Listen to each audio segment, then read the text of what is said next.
Bom, quem é essa protagonista do nosso tema de hoje, que é a trombocitopenia cíclica canina? Então o protagonismo, obviamente, a gente está falando da Anaplasma platis, tá bom? Anaplasma platis é uma bactéria da família Anaplasmataceae, a mesma família da Ehrlichia, certo? Antigamente a Anaplasma platis era chamada de Ehrlichia platis, mas aí com a análise filogenética ela foi posicionada melhor e percebeu-se que ela pertencia a outra espécie e não a uma espécie de do mesmo gênero. Então, a Anaplasma platis é uma bactéria gram-negativa, cocóide, pleomórfica, ela é parasita intracelular obrigatório de plaquetas, ainda que plaqueta não seja exatamente uma célula, mas ela precisa estar no interior de plaquetas para dar continuidade à sua replicação, ao seu ciclo. Então, ela é importante, primeiramente, por ser transmitida pelo nosso carrapato cosmopolita Rhipicephalus sanguíneos, assim como a Ehrlichia, tá? Mas por que é importante que ela é transmitida pelo Rhipicephalus sanguíneos? A gente sabe que a prevalência de uma doença está muito ligada ao seu vetor transmissor. Então, se nós temos um carrapato cosmopolita, embora ele seja mais adaptável às regiões tropicais e subtropicais, ele causa um grande impacto na disseminação da doença causada pela Anaplasma platis, tá bom? Então, a primeira importância da Anaplasma platis aqui, porque eu levantei lá o tema da live, é problemática? Não é problemática? A gente vai ver que ela pode ser, sim, problemática, tá bom? Roberto, antes de cair a live, até perguntou, trata ou não trata a Anaplasma platis? É uma questão que a gente vai conversar também. Bom, a doença é conhecida por trombocitopenia cíclica canina, tá? Ou anaplasmose trombocítica canina, tá? Agora a gente pergunta, por que exatamente é uma trombocitopenia cíclica canina? Isso tem muito a ver com o ciclo do agente no cão, principalmente, tá? Por quê? Após a inoculação, né, o carrapato infectado vai lá fazer o repasto sanguíneo e aí vai provocar aí a infecção, vai haver um período de incubação de 1 a 2 semanas e aí a gente começa a entender por que ciclo. No momento em que começar a parasitarem as plaquetas, né? Vai haver, na verdade, um grande número de plaquetas parasitadas pelo Anaplasma platis. O sistema imunológico do animal vai começar a captar essas plaquetas parasitadas e não parasitadas, principalmente pelo baço, tá bom? Então vai haver uma remoção drástica de plaquetas circulantes, o que vai provocar, obviamente, trombocitopenia. Beleza? Só que aí, depois, a partir do momento em que há uma trombocitopenia, existe um mecanismo de feedback relacionado com a trombopoetina, principalmente, em que a medula óssea vai começar a responder a essa trombocitopenia.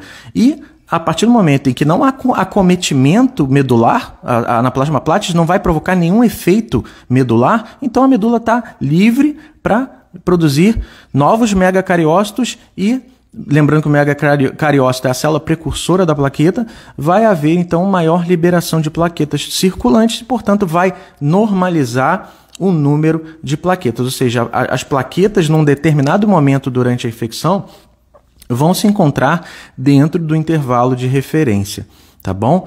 Porque a medula compensou a trombocitopenia anterior provocada pela remoção das plaquetas parasitadas e não parasitadas pelo baço, tá? E aí, depois de alguns dias, 4, 6 dias, um grande número de plaquetas começa a ser parasitada de novo. E aí o ciclo retorna. Um grande número de plaquetas parasitadas, aí vai haver remoção do baço, a medula vai responder, a plaqueta volta aos seus valores de intervalo de referência, e aí há um grande número de plaquetas parasitadas e por aí vai. É por isso que é trombocitopenia cíclica canina. Tá bom? E o que chama atenção para esse ciclo é que durante a infecção você pode tanto encontrar trombocitopenia como pode não encontrar trombocitopenia, tá bom? Isso é um detalhe importante porque o animal não trombocitopênico ele pode sim estar positivo para Anaplasma platis, tá? Lembrando que a Anaplasma platis não é tão patogênica para o cão, né, em condições saudáveis, porque pelas suas próprias características, inclusive, às vezes ela é inclusive autolimitante. Beleza? Então ela não tem o potencial patogênico de uma Ehrlichia, por exemplo, de uma Rangelia. A Anaplasma platys é problemática em algumas condições que a gente vai falar, mas isoladamente, em regra, ela não é para causar muitos problemas no paciente, tá? Isso não significa que não é para ser tratado. Quais são os sinais clínicos de um animal, de um cão com Anaplasma platys? Ou melhor, com anaplasmose, né, com trombocitopenia cíclica canina. Principalmente sinais inespecíficos, como qualquer hemoparasitose, vai produzir sinais clínicos provocados por uma infecção, como febre, hiporexia, anorexia, pode ter perda de peso, enfim, sinais inespecíficos. E se a doença progride e ela se torna um pouco mais agressiva para esse paciente, ele pode sim apresentar sinais, né, de distúrbios de hemostasia primária, como epistaxe, petequias, equimoses, enfim, mas isso são casos mais drásticos em que a doença avança. O que não é tão comum, gente, num paciente sem imunocomprometimento, ela desenvolver sinais tão drásticos no paciente canino, tá bom? E aí, então, quais são os agravantes das infecções por Anaplasma platys? Principalmente, gente, isso aí é uma condição de literatura e que também eu encontrei esses dados estatisticamente significativos, é que a Anaplasma platys ela é problemática quando há casos de co-infecção, principalmente co-infecção com Ehrlichia canis, tá? E isso é muito, muito, muito comum, certo?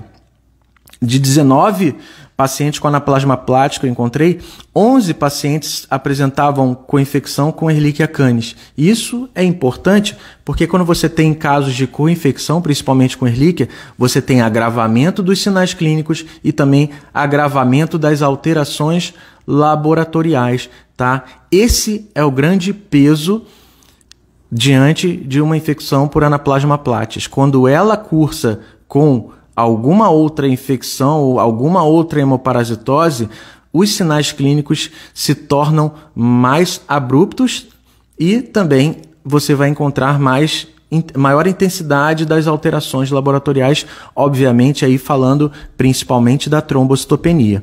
Beleza? Então, qual é a importância da Anaplasma platys até agora? A frequência em que ela é encontrada em território nacional, casos de co-infecção, que agravam sinais clínicos e pioram alterações laboratoriais, certo? Já falamos duas importâncias aqui que tornam ela o tema da nossa live hoje, tá? E existe um terceiro agravante, que aí são trabalhos publicados, isolados, é que em estudos controlados foram identificados casos de anemia hemolítica imunomediada em pacientes que apresentavam isoladamente infecção por Anaplasma platys. Então levanta-se a possibilidade de que a Anaplasma platys pode acabar estimulando o sistema imunológico do animal a ponto dele começar a produzir anticorpos contra eritrócitos. Não se sabe o mecanismo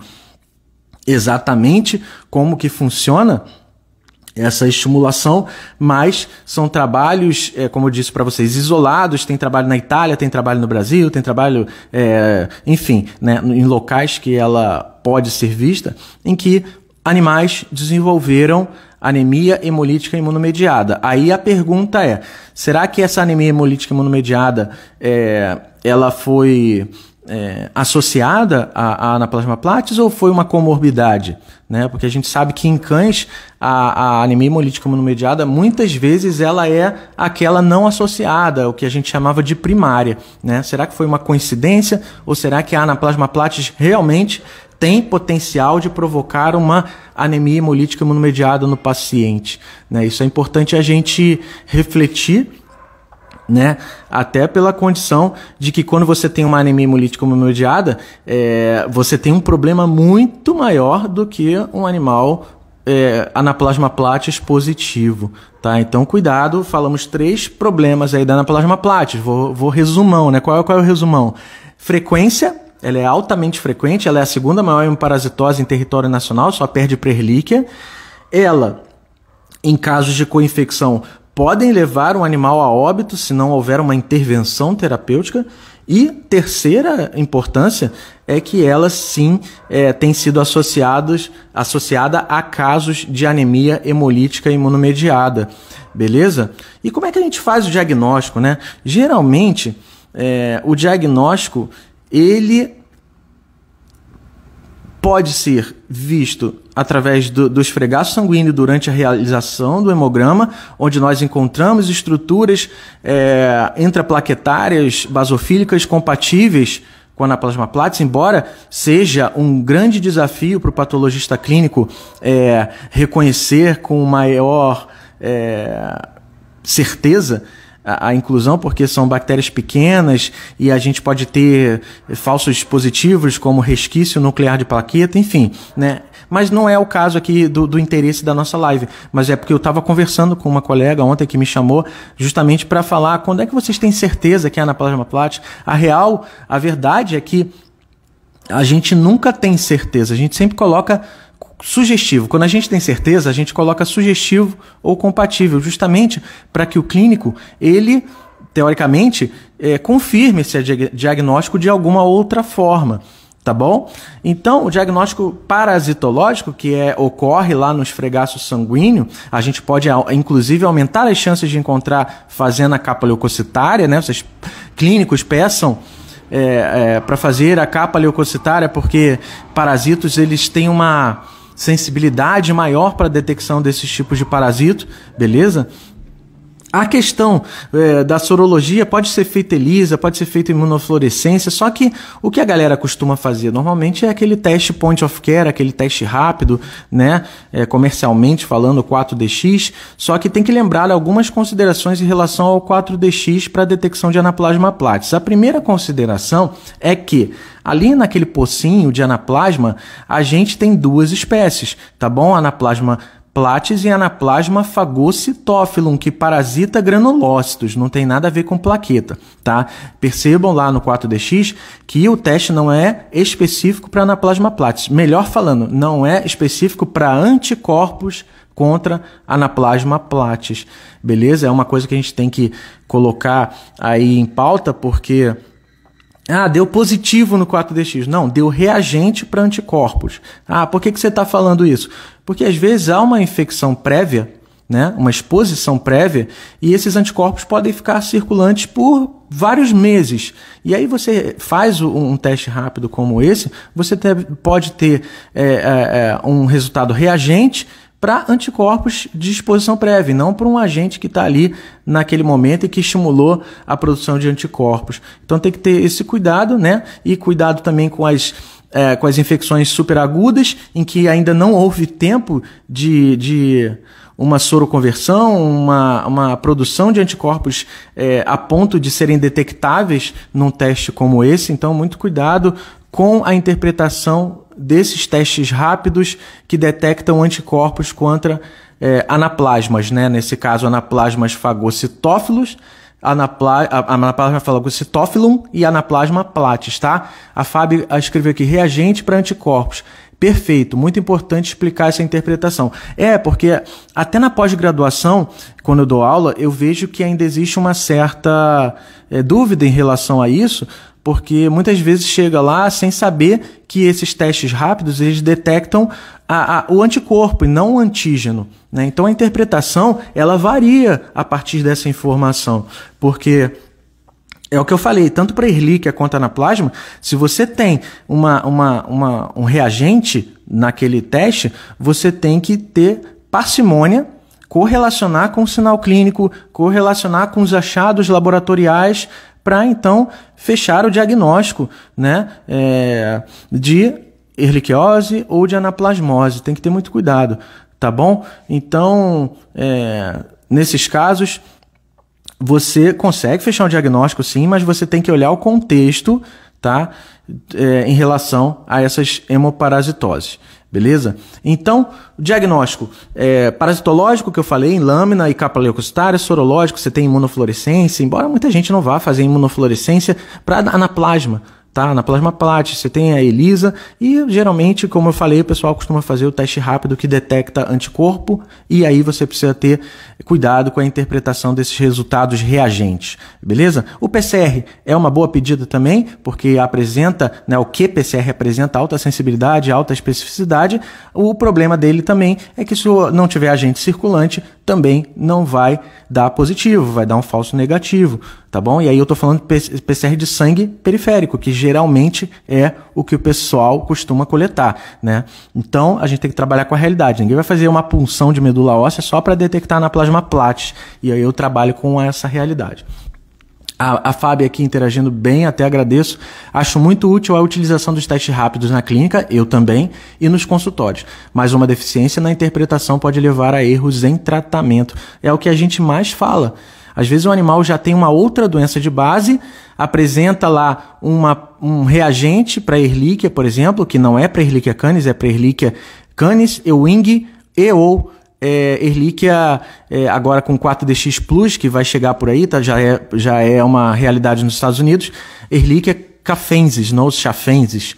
Então são 3, agora se vocês olharem no site lá da empresa, vocês vão ver que agora detecta anticorpo para uma outra espécie de Ehrlichia. Os testes que vocês estão usando comerciais aí são só para 2 espécies de Ehrlichia, tá bom? Anticorpos, não esqueçam disso.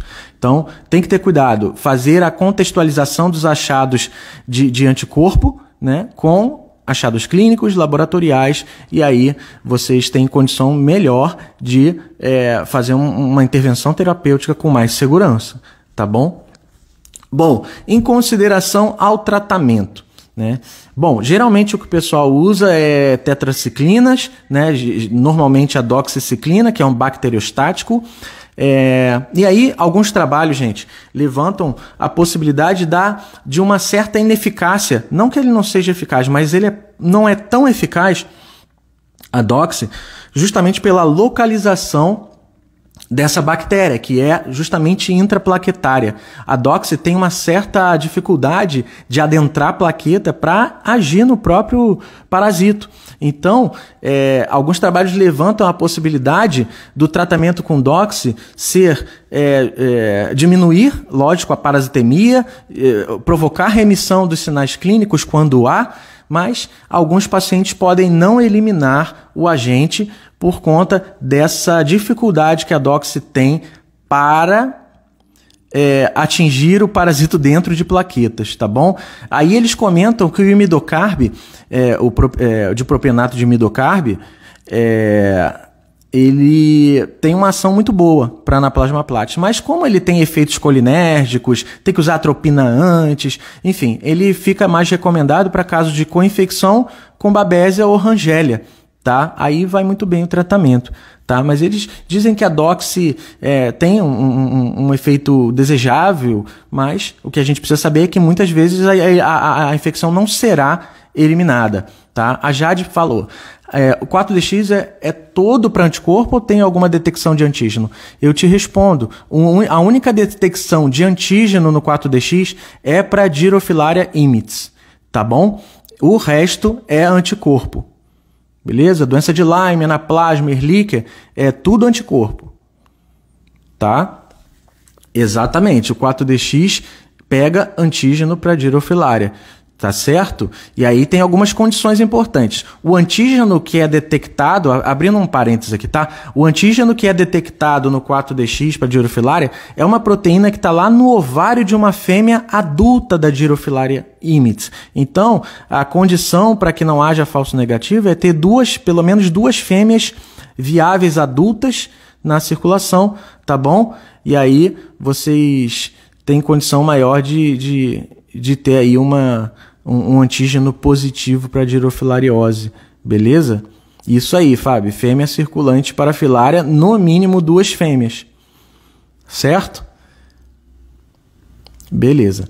Então, falei sobre as considerações de tratamento e vou finalizar com as considerações finais sobre esse agente, né? O que a gente precisa atentar para anaplasma platis? É uma doença, em regra, não é tão patogênica, né? Ela vai apresentar problemas ao animal quando você tiver casos de co-infecção, e a gente tem que ter cuidado para aquela questão do desenvolvimento de anaplasma, de anemia hemolítica imunomediada, e a gente fala dela também pela frequência em que ela se encontra no nosso território aqui, beleza? Então, assim, deu reagente lá no 4DX para anaplasma, pode ser também anticorpos para anaplasma phagocytophilum, tá? Não esqueçam disso, porque anaplasma phagocytophilum não parasita plaqueta, parasita granulócitos, tá bom? Inclusive, quando a gente encontra uma mórula, por exemplo, dentro de um neutrófilo, a gente não pode bater o martelo dizendo que é do gênero Ehrlichia. Pode ser anaplasma phagocytophilum. Por que eu falo isso? Porque às vezes pode ter confusão. Qual é a confusão?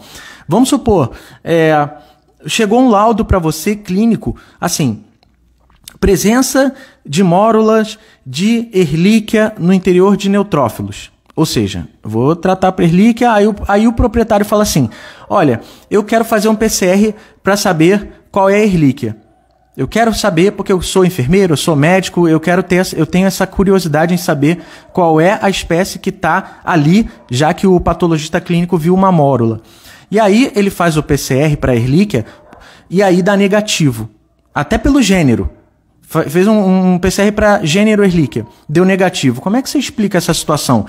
O patologista viu a mórula, fez o PCR e deu negativo. Pode ser um caso de anaplasma phagocytophilum. Porque o anaplasma phagocytophilum produz mórulas no interior de neutrófilo. Então, o certo quando a gente encontra, principalmente em neutrófilo, mórula, tem que dizer presença de mórulas no interior de neutrófilos compatíveis com membros da família Anaplasmataceae, que aí sim vai pegar a Ehrlichia e vai falar sobre anaplasma também. Tá? Então, cuidado com essas divergências de informação, porque teoricamente, se você viu mórula numa amostra, o PCR tem que dar positivo. Tá bom? Agora você precisa saber que mórulas são produzidas por Ehrlichia canis, Ehrlichia wing e Ehrlichia e anaplasma phagocytophilum. Esse que é o problema. E já estão falando da Ehrlichia chafensis aí que está chegando, que está sendo testado também já para anticorpos no 4DX Plus, que é uma realidade nos Estados Unidos, mas ainda não é a nossa realidade. Tá bom? Alguém tem alguma dúvida em relação à anaplasma platis?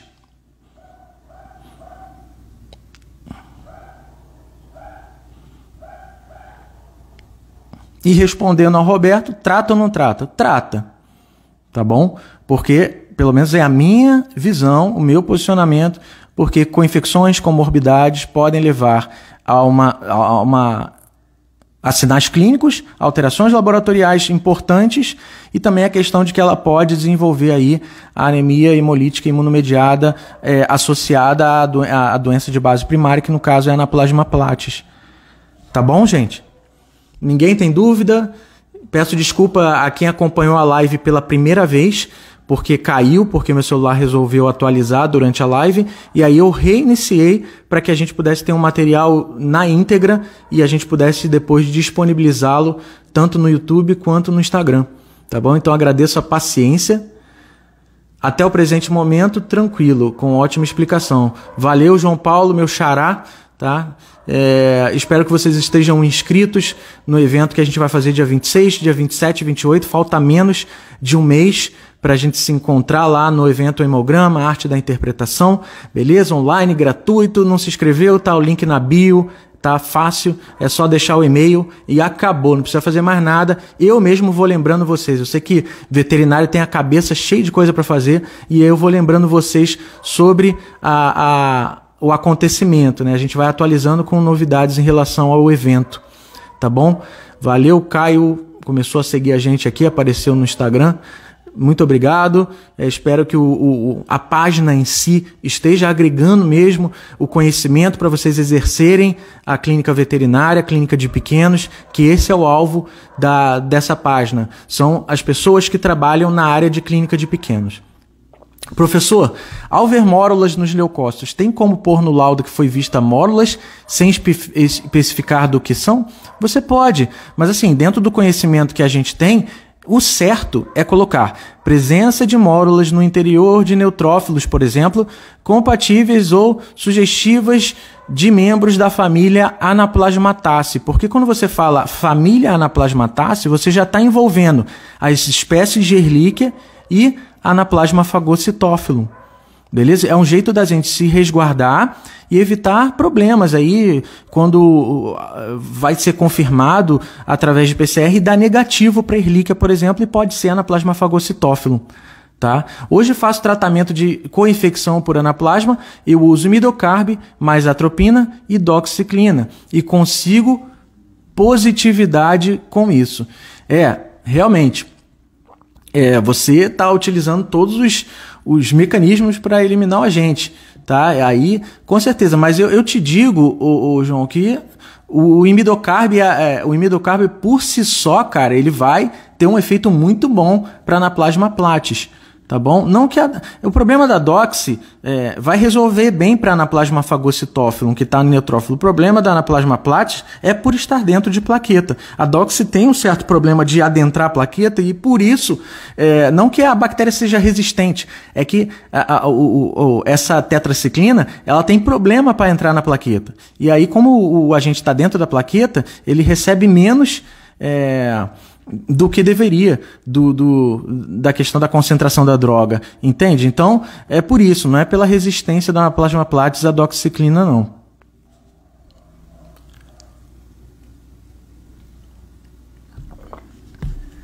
Então, no caso, apenas o uso do imidocarb seria viável? Olha, sabe o que eu acho? Porque, assim, existem muitas correntes e tal, mas, teoricamente, a doxy por si só, ela já provoca um resultado legal nesse paciente, né? Mas o imidocarb, ele tende a ser mais potente. O problema é, por exemplo, usar imidocarb... o problema do imidocarb é aquele problema de provocar dor muscular, efeito colinérgico, atropina. Então, assim... vai ter resultado, mas eu fico preocupado de um animal estar bem comprometido e ele poderia recuperar fazendo apenas a doxy sem tanta agressividade, mas aí é uma questão de escolha mesmo. Você tem respaldado em literatura que os dois vão provocar a melhora do animal, tá bom? É que eu acho que imidocarb mais a doxy não sei, né? Pode, ainda mais que da doxy a gente tem aqueles problemas gastrointestinais, enfim, né? Aí a gente não existe exatamente um consenso, né? Cada um tem uma atitude que está, diretamente ligada à literatura científica. Então, fica mesmo pela questão de opção mesmo. Mais alguma dúvida, pessoal?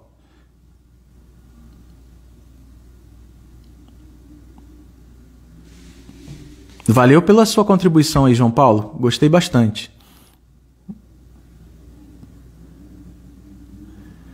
Bom, gente, então recente, estou com um paciente refratário ao tratamento somente com doxy para anaplasma. Já veio de outras clínicas. Como é que você está... Quando você diz que é o tratamento refratário, o que você está querendo dizer? Como é que você está detectando isso, que o animal não está resolvendo o problema dele? Refiz todos os exames e ainda solicitei a sorologia para leishmaniose e foi positivo. Como é que você está rastreando essa persistência da infecção por anaplasma? Você está usando qual teste? Vamos conversar aqui. Refiz todos os exames e ainda solicitei sorologia para leishmaniose e foi positivo. Então, cara, olha só, preste atenção. A questão, às vezes você já tratou anaplasma com a doxy. Tá? João Paulo, esse que é o problema. Quando você pode seguir fazendo 4DX, que vai positivar para mais de um ano, tá? Esse que é o problema do teste de detecção de anticorpo.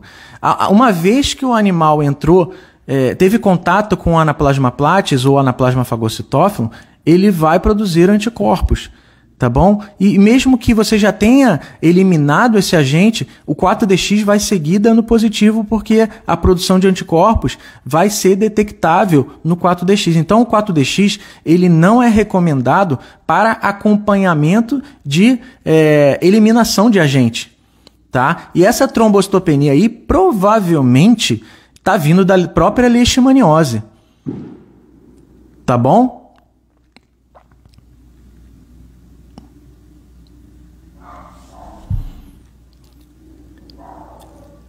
Eu tenho para mim que essa trombocitopenia que você está encontrando é principalmente provocada pela leishmaniose, que provoca vasculite, provoca alteração medular, e aí realmente esse animal tem um problema, tá?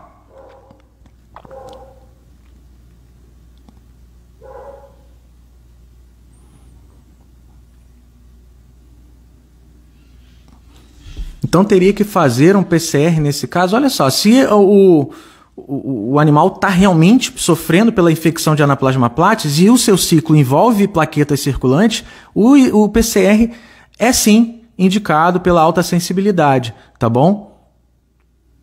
Fora que a maioria dos clínicos não sabem quais são os membros da família, só darão diagnóstico de doença do carrapato para o tutor e entra com doxy só. Então, aí precisa haver uma educação, uma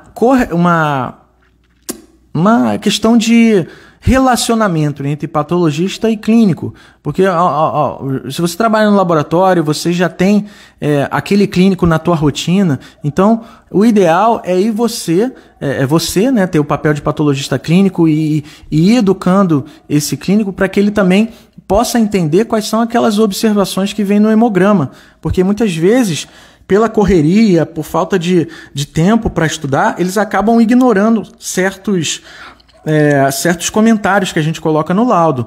Então eu até digo, a gente por obrigação tem que esclarecer certas coisas para o clínico para que no final exista um diagnóstico, pelo menos um diagnóstico diferencial, ou quem sabe um diagnóstico de definitivo, para que haja a recuperação do paciente, né?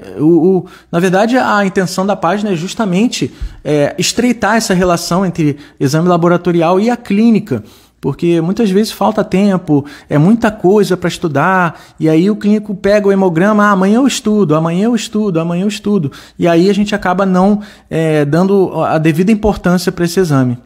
Isso, sempre vou lá no clínico e vou fazendo essa correlação.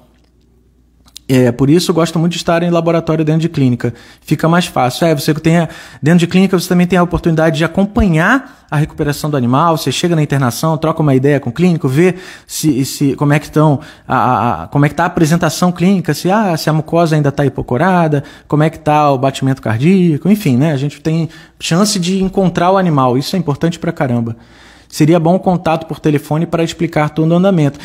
Às vezes, João Paulo, às vezes a correria é tanta que para pegar um telefone e falar é bem complicado, mas você tem outras ferramentas. Você tem o WhatsApp, você escreve e manda a pessoa ler quando pode, você manda por e-mail anexado ao próprio exame, e isso é legal porque fica lá registrado. Olha só, nesse exame a gente está suspeitando de blá blá blá. Ou então, olha, nesse exame está escrito Anaplasma tácea, o que eu estou querendo dizer é que pode ser Ehrlichia ou Anaplasma. Se você for fazer um teste confirmatório com PCR, por exemplo, peça para essas duas, porque uma delas pode dar negativo, tá bom?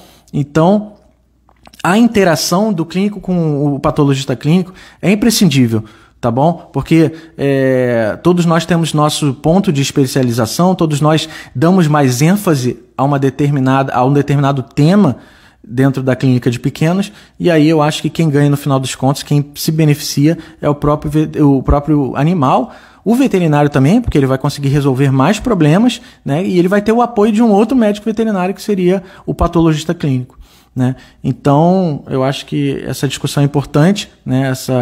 Essa aproximação da clínica com o laboratório para que, né, a gente consiga resolver mais problemas e dentro de uma multidisciplinaridade, enfim, né? Eu acho que é importante e isso acontece na medicina humana. Beleza, pessoal? Então, muito obrigado por essa live, vocês estarem aí. Esse conteúdo vai ficar gravado, eu vou subir para o YouTube em breve, tá bom? E para o Instagram também. Um abraço aí para vocês, tá? Qualquer dúvida, pode mandar lá no direct. Um abraço para vocês. Tchau.